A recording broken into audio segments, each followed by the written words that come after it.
இது வசந்தம் தொலைக்காட்சி நிறைவு நேர பிரதான செய்திகள். செய்திகளோடு இணைந்து கொள்ளும் நாம் கே மூர்த்தி, கிறிஸ்டினா செல்வராஜ். இன்றைய விரிவான செய்திகளுக்கு செல்வதற்கு முன்னர் முதலில் முதன்மைச் செய்திகள்.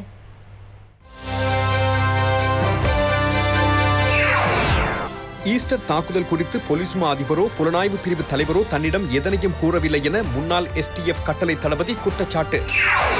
கொரோனாவை கட்டுப்படுத்துவதில் உலகில் இலங்கை 2வது இடத்தில். கொரோனாவை ஒழித்து சுற்றுலா பயணிகளை நாட்டுக்கு வரவழைப்பதை தெளிவுபடுத்தினார் பிரதமர். அமெரிக்காவில் குழாய் நீரில் மரணத்தை ஏற்படுத்தும் நுண்ணுயிர்கள்.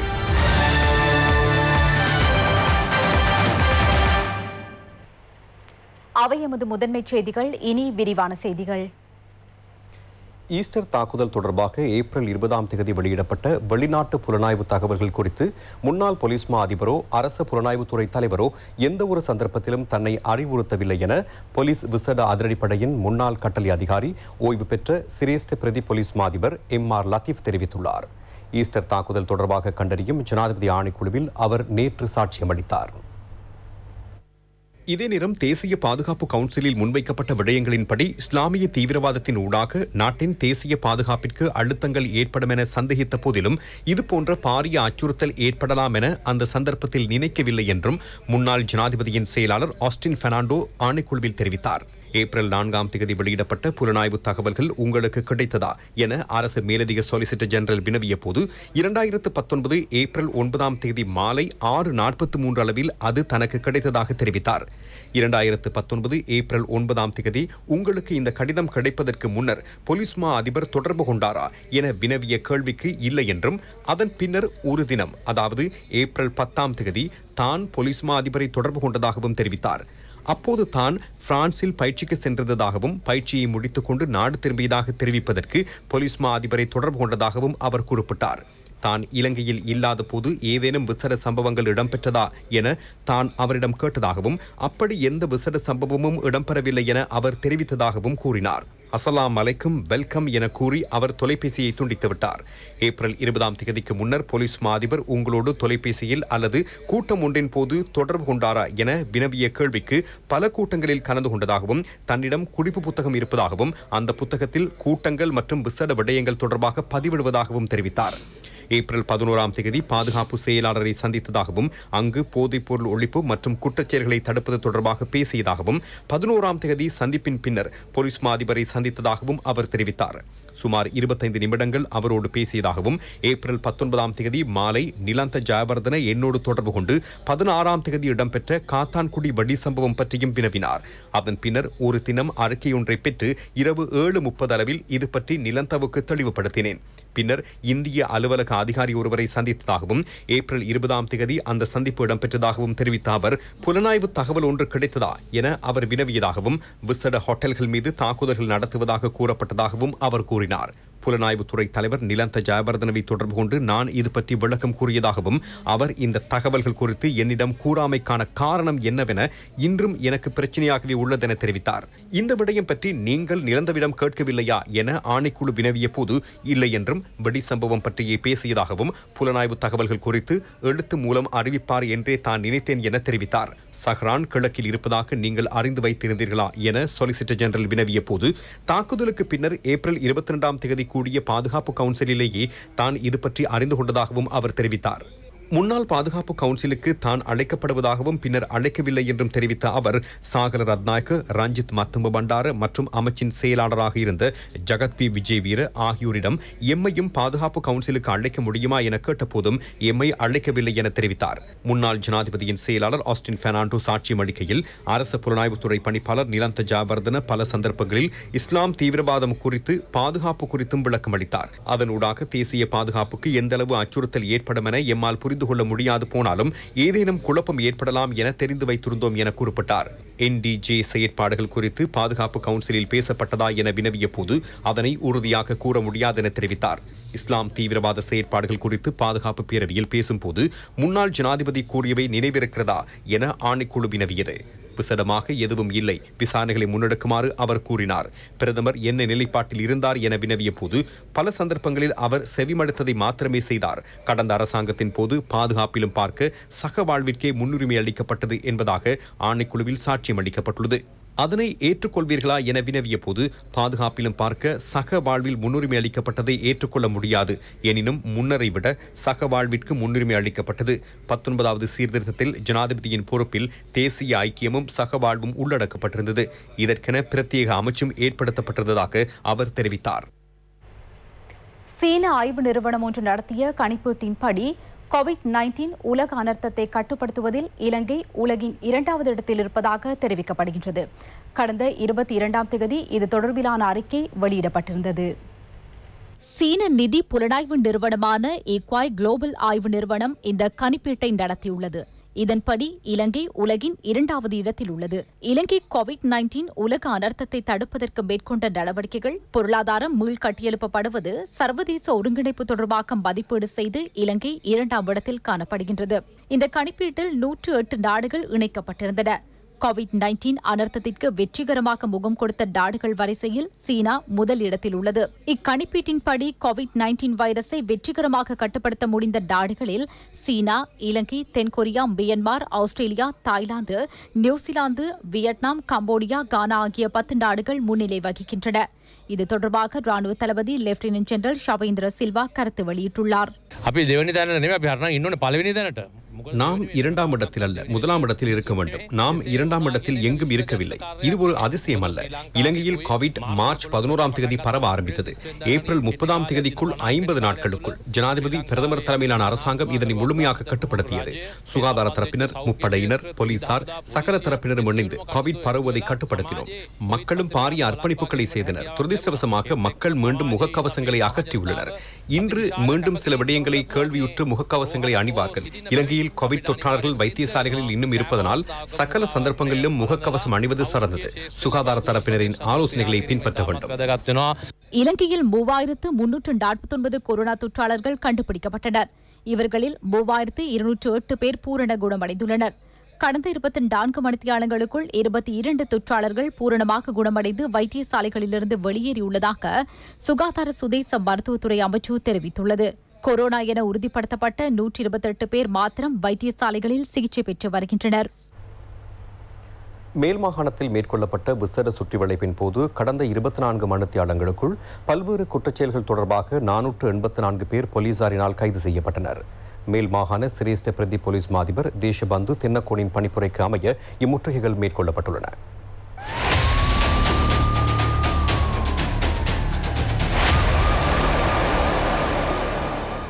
400 லட்சம் ரூபாய் பெறுமதியான ஒரு தொகை தங்கத்துடன் சந்தக நபர் ஒருவர் புத்தளம் போலீசாரினால் கைது செய்யப்பட்டார்.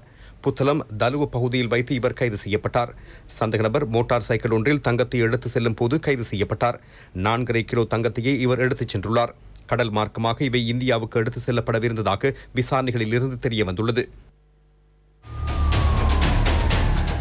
2 கிராம் 700 மில்லிகிராம் ஹெரோயின் போதைப் பொருளுடன் சகஸ்புர சுஜீவ என்பவர் கைது செய்யப்பட்டுள்ளார். சந்தக நபர் நீண்ட காலமாக ஹெரோயின் விற்பனையில் ஈடுபட்டு வந்துள்ளதாக தெரிய வந்துள்ளது. போலீஸ் ஊழல் தடுப்பு பிரிவு அதிகாரிகளினால் இவர் கைது செய்யப்பட்டுள்ளார். மடு போலீஸ் பிரிவின் சின்ன வலையங்கட்டு பகுதியில் மேற்கொள்ளப்பட்ட சோதனையின் போது வெடிமருந்துகளினால் பயன்படுத்தப்படும் துப்பாக்கி தயாரிக்கும் நிலையம் ஒன்று முற்றுகையிடப்பட்டதுடன் சந்தக நபர் ஒருவரும் கைது செய்யப்பட்டார். துப்பாக்கி ஒன்றும் ஆயுதங்களை தயாரிப்பதற்கு பயன்படுத்தும் 3 இரும்பு குழாய்களும் ஒரு தொகை ஈயத்தாள்கள் உட்பட வேறு பல பொருட்களும் போலீசாரினால் கைப்பற்றப்பட்டன. 22 நாள் மதிக்கத்தக்க சிசு ஒன்றை வைத்துக் கொண்டு போதைப்பொருள் விற்பனை மற்றும் கொள்ளை சம்பவங்களில் ஈடுபட்ட ஒருவர் வெண்ணப்புவ போலீசாரினால் கைது செய்யப்பட்டார். மோட்டார் சைக்கிளில் இந்த சிசுவையும் எடுத்து சென்று இந்த கொள்ளை செயல்களில் ஈடுபட்டுள்ளார். அவர்களால் கொள்ளையிடப்பட்ட ஆபரணங்கள் மற்றும் ஹெரோயின் போதைப் பொருளையும் போலீசார் கைப்பற்றியுள்ளனர். வெண்ணப்புவ பண்டிருப்புவ பகுதியில் மறைத்து வைக்கப்பட்டிருந்த துப்பாக்கி ஒன்றும் மேலும் பல உபகரணங்களும் கைப்பற்றப்பட்டுள்ளன. கோனஹேன பகுதி முகாம் அதிகாரிகளுக்கு கிடைத்த தகவல் ஒன்றின் அடிப்படையில் இவை கைப்பற்றப்பட்டன. வெளிநாடு ஒன்றில் தயாரிக்கப்பட்ட 5 வாள்கள், 5 ரம்போ கத்திகள், 6000 உருக்கு உருளைகளும் போலீசாரினால் மீட்கப்பட்டுள்ளன. சந்தக நபர் ஒருவரும் கைது செய்யப்பட்டுள்ளார். பாலத்துறை பேக்கரியாவத்த பகுதியில் மேற்கொள்ளப்பட்ட முற்றுகையின் போது 84 கிராம் ஹெரோயின் போதைப் பொருளுடன் சந்தக நபர் ஒருவர் கிராண்ட் பாஸ் போலீசாரினால் கைது செய்யப்பட்டார். கைப்பற்றப்பட்ட ஹெரோயின் போதைப் பொருளின் பெறுமதி சுமார் 9 லட்சம் ரூபாவாகும். ஹபர்கல பகுதியில் 5 கிராம் போதைப்பொருள் மற்றும் பட்டவல பகுதியில் 3 கிராம் ஐஸ் போதைப்பொருளுடன் 2 சந்தேக நபர்கள் மீகோட போலீசாரினால் கைது செய்யப்பட்டனர். புலனாய்வு துறைக்கு கிடைத்த தகவலின் அடிப்படையில் இவர்கள் கைது செய்யப்பட்டுள்ளனர். ஹோமாகம நீதவான் நீதிமன்றத்தில் இவர்கள் ஆஜர்படுத்தப்பட உள்ளனர். 5 கிராம் 500 மில்லிகிராம் ஹெரோயின் போதைப்பொருளுடன் 5 பிள்ளைகளின் தாய் காலியில் கைது செய்யப்பட்டார். காலி கந்தவத்த பகுதியைச் சேர்ந்த 45 வயதுடைய பெண் ஒருவரே இவ்வாறு கைது செய்யப்பட்டார். அவரது முதலாவது திருமணத்தின் மூலம் கிடைத்த பிள்ளையும் இரண்டாவதாக திருமணம் செய்த கணவரும் ஹெரோயின் போதைப்பொருள் தொடர்பாக ஏற்கனவே கைது செய்யப்பட்டுள்ளனர். குறித்த பெண் காலி நீதிமன்றத்தில் ஆஜர்படுத்தப்பட உள்ளார்.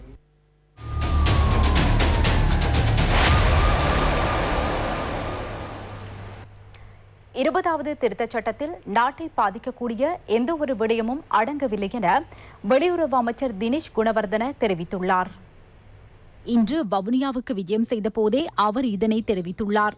சமூக விதை வங்கியூடாக செட்டிக்குளம் பகுதியில் முன்னெடுக்கப்படும் வேலைத்திட்டங்களை அவர் பார்வையிட்டார். பசுமை செயற்திட்டத்தினூடாக பயனாளிகளுக்கு சான்றிதழ்களும் பண பரிசில்களும் வழங்கப்பட்டன. பயனாளிகளின் வீட்டு வளவுகளில் மரக்கன்றுகளையும் அவர் நாட்டி வைத்தார். நல்லின விதைகளும் பகிர்ந்தளிக்கப்பட்டன. பாராளுமன்ற உறுப்பினர்களான சுரேன் ராகவன், பூ திலீபன், காதர் மஸ்தான் உள்ளிட்ட பலர் கலந்து கொண்டனர். அமைச்சர் தினேஷ் குணவர்தன ஊடகங்களுக்கு கருத்து வெளியிடுகையில், 20வது திருத்தச் சட்டத்திற்கு எதிராக பல வழக்குகள் நீதிமன்றத்தில் தாக்கல் செய்யப்பட்டுள்ளன. இதுகுறித்து பலர் தவறான கருத்துக்களையும் வெளியிடுகின்றனர். பலர் மாறுபட்ட சிந்தனைகளை கொண்டுள்ளனர். இதுகுறித்து எவரும் அச்சம் கொள்ள தேவையில்லை. அவ்வாறான எந்த ஒரு விடயமும் 20வது திருத்தச் சட்டத்தில் இல்லை. நாட்டுக்கு நன்மை பயக்கும் விடயங்களே இதில் உள்ளடக்கப்பட்டுள்ளன. 20வது திருத்தச் சட்டத்தில் மாகாண சபைகள் இல்லாமல் செய்யப்படும் என்ற கருத்து தவறானது. அவ்வாறான எந்த ஒரு விடயமும் அதில் உள்ளடக்கப்பட்டவில்லை. மாகாண சபை தேர்தலை நடத்த வேண்டிய பொறுப்பு கடந்த அரசாங்கத்திற்கு இருந்தும் அவர்கள் அதனை நடத்தவில்லை.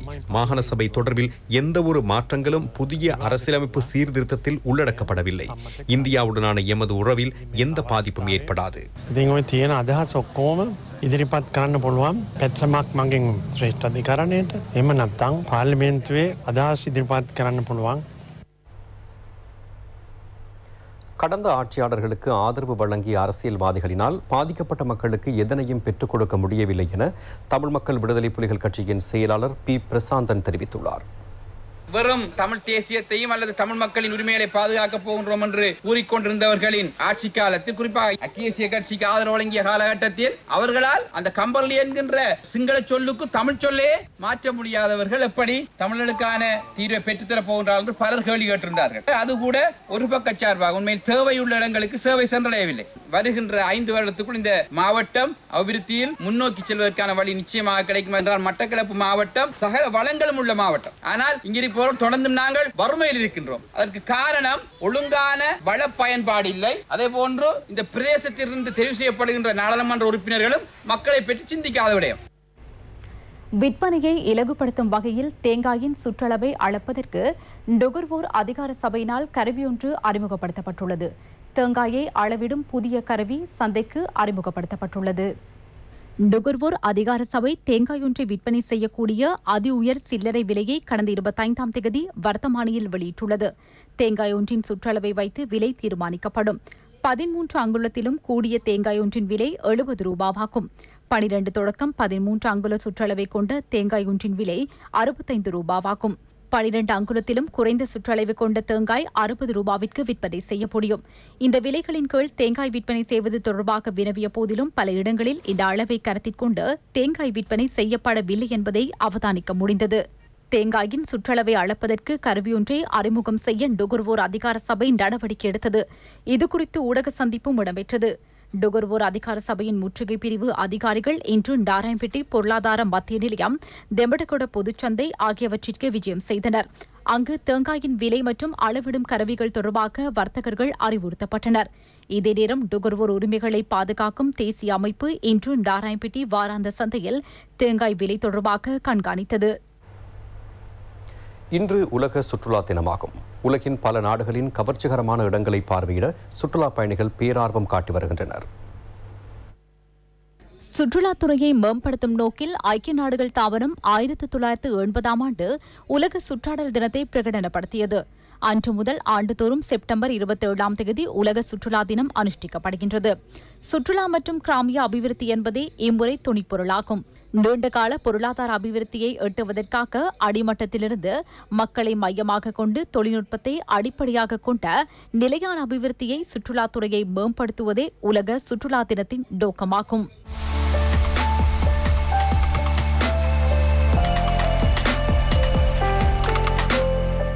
கொரோனா தொற்றுடன் உலகின் பல நாடுகளில் சுற்றுலா கைத்தொழில்துறை பாரிய பின்னடைவை அடைந்தது. இலங்கை போன்ற தீவுகளில் சுற்றுலா கைத்தொழில்துறையை அடிப்படையாக கொண்ட பல நாடுகள் பொருளாதார நெருக்கடிகளுக்கு முகம் கொடுத்தது. எனினும் இந்நிலையில் பாதுகாப்புக்கு முன்னுரிமை அளிக்க இலங்கை மேற்கொண்ட நடவடிக்கை பாராட்டத்தக்கது என பலரும் தெரிவிக்கின்றனர்.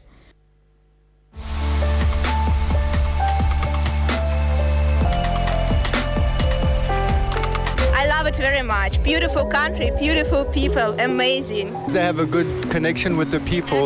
They can maintain this kind of crisis, and they're not in a rush to open the borders because they care about the people. They don't just care about the economy. They care more about the people. So it's a good message for other countries, I think. I'm happy to be here. Sri Lanka safe, I think. உலக சுற்றுலா தினத்தை முன்னிட்டு பிரதமர் மஹிந்த ராஜபக்ஷ செய்தியொன்றை வெளியிட்டுள்ளார்.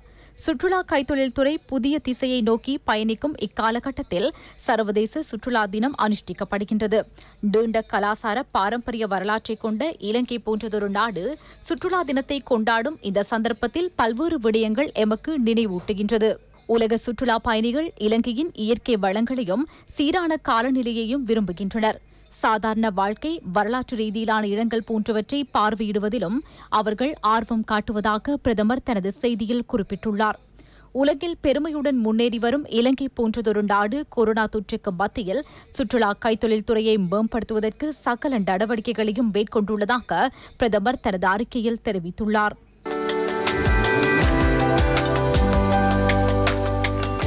உலக சுற்றுலா தினத்தை முன்னிட்டு ஏற்பாடு செய்யப்பட்ட பிரதான வைபவம் கண்டி சிட்டி சென்டரில் இடம்பெற்றது. அமைச்சர் பிரசன்ன ரணதுங்க தலைமையில் இடம்பெற்ற வைபவத்தில் ராணுவ தளபதி ஷவேந்திர சில்வா விசேட உரையாற்றினார்.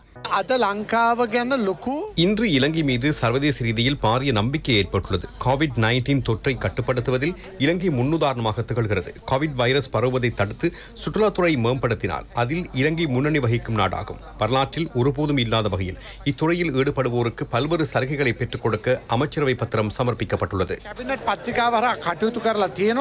சுற்றுலா தினத்தை முன்னிட்டு இடம்பெற்ற போட்டிகளில் வெற்றியீட்டிய பாடசாலை மாணவர்களுக்கு பரிசில்களும் சான்றிதழ்களும் வழங்கப்பட்டன. ராஜாங்க அமைச்சர் திலும் அமுனுகம, மத்திய மாகாண ஆளுநர் லலித் யூ கமகே, சப்ரகமோ மாகாண ஆளுநர் டிகிரி கொப்பேகடு உள்ளிட்ட பலர் இந்நிகழ்வில் கலந்து கொண்டனர். ஜனாதிபதி கோட்டாபய ராஜபக்சவின் சுபிட்சத்தின் நோக்கு வேலை திட்டத்தின் கீழ் கெலனி வழி ரயில் வீதி மின்சார ரயில் வீதியாக அபிவிருத்தி செய்யப்பட உள்ளது.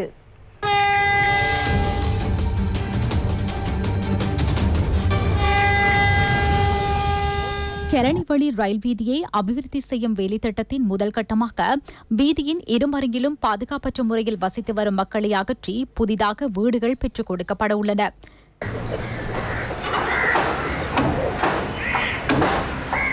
தெமட்டகொட பகுதி ரயில் வீதியின் இருமருங்கிலும் வசித்து வரும் மக்களை அகற்றி லக்கிரு செவன வீடமைப்பு திட்டத்தின் கீழ் வீடுகள் பெற்றுக் கொடுக்கப்படும்.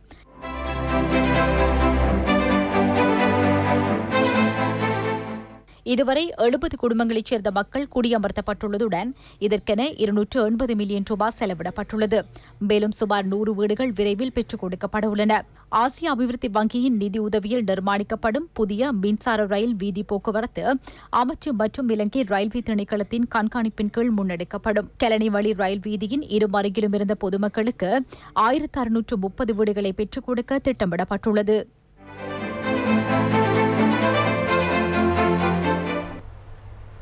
விதைக்கிழங்கு உற்பத்தி நடவடிக்கைகளை உள்நாட்டிலேயே முன்னெடுக்க ஊவா மாகாண விவசாய திணைக்களம் முன்னெடுத்த வேலைத்திட்டம் வெற்றியளித்துள்ளது.